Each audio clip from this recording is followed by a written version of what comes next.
TMC के सांसद आज खुद वापस से कोई पर्चा लेकर आए हैं, क्या कह रहे हैं जरा सुन लेते हैं। ड्यू है ये ड्यू मोदी अमित शाह की बीजेपी गवर्नमेंट मिटा नहीं रहा है। 2, 3, 4 साल हो गया। हमारी पार्टी की तरफ से हमारी ऑल इंडिया जनरल सेक्रेटरी 2 बरस पहले इसी मुद्दे पर श्वेत पत्र चीजों पर ध्यान रखना चाहिए और धरातल पर उतारने का प्रयास होना चाहिए। इस संदर्भ में मैं सरकार ट्रेनिंग दे दो इनको, और इस संबंध में मैं सरकार का ध्यान आकर्षित करना चाहता हूं कि केंदुआडी आसपास के क्षेत्र में जहरीली गैस का रिसाव आज भी हो रहा है। नेताओं का नाम लेते हुए कांग्रेस की पोल पट्टी खोलने की कल कोशिश की थी निशिकांत दुबे ने। कल जब राहुल गांधी बोलने के तुरंत बाद समय मांगा था और निशिकांत दुबे ने कांग्रेस पार्टी पर राहुल गांधी पर आरोप लगाते हुए तमाम बातें कही और इसी सिलसिले से जुड़ी हुई एक पोस्ट भी उन्होंने डाली। वो पोस्ट भी मैं आपके सामने पढ़ देती हूँ। कांग्रेस पार्टी के कार्यकर्ता मुख्य चुनाव आयुक्त बने, ईमानदारी और पारदर्शिता की क्या ये मिसाल है।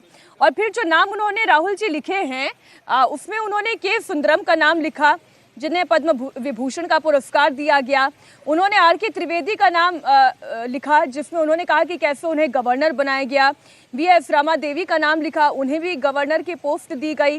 टीएन शेषन का नाम लिखा, जो कि खुद चुनाव आयुक्त रहे थे, कांग्रेस से उन्होंने चुनाव लड़ा। एमएस गिल का नाम भी उन्होंने शामिल किया, कांग्रेस सरकार में वो मंत्री रहे साल 2009 से 2011 तक।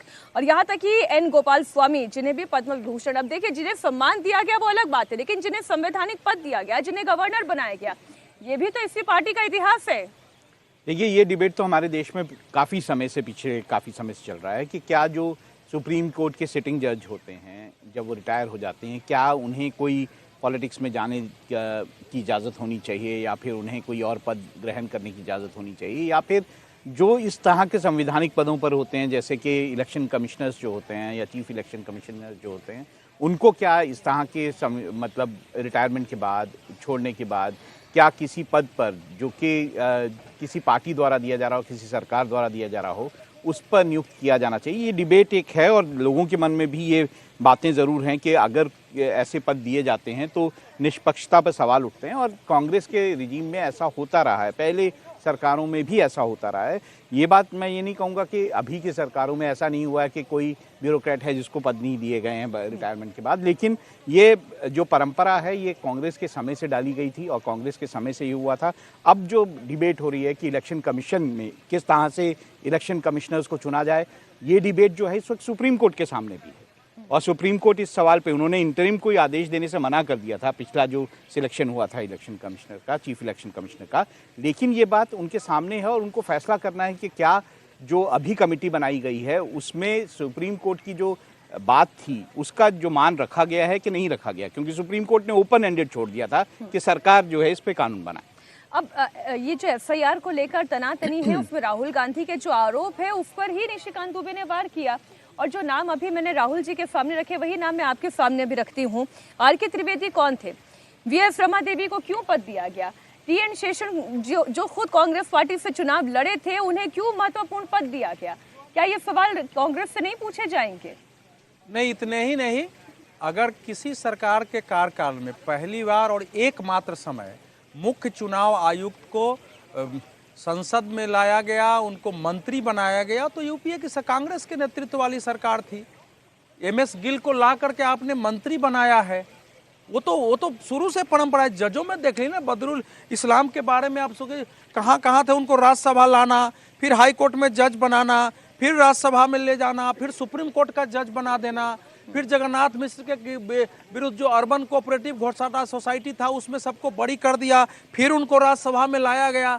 तो ये तो एक कांग्रेस की एक परंपरा रही है, इतिहास रहा है। उसमें केएस हेगड़े का शुरू में उदाहरण आता है कि उनको पहले जज बना दिया गया, फिर राज्यसभा में लाया गया, फिर वो जज बने, और इसलिए त्याग पत्र दे दिया गुस्से में कि सुप्रीम कोर्ट में उनको जज नहीं बनाया गया इमरजेंसी के समय। उसके बाद वो फिर जनता पार्टी में शामिल हो गए थे, लड़े हैं। तो ये तो कांग्रेस के अंदर ही रहे। जो आजकल राहुल गांधी ये क्रांतिकारी बात जो करते हैं कि एकदम रेडिकल चेंज लाओ, वो उनकी पृष्ठभूमि के अनुसार ये सब चीजें हुई हैं। कम से कम इस सरकार ने किसी चुनाव आयुक्त को अभी तक जो है मंत्री तो नहीं बनाया है, मुख्य चुनाव आयुक्त को। हालांकि मैं मानता हूं कि कोई रिटायरमेंट के बाद कोई योग्य व्यक्ति है तो उसमें उसको देश में सेवाएं ली जा सकती है, लेकिन उसकी योग्यता प्रमाणित भी तो होनी चाहिए।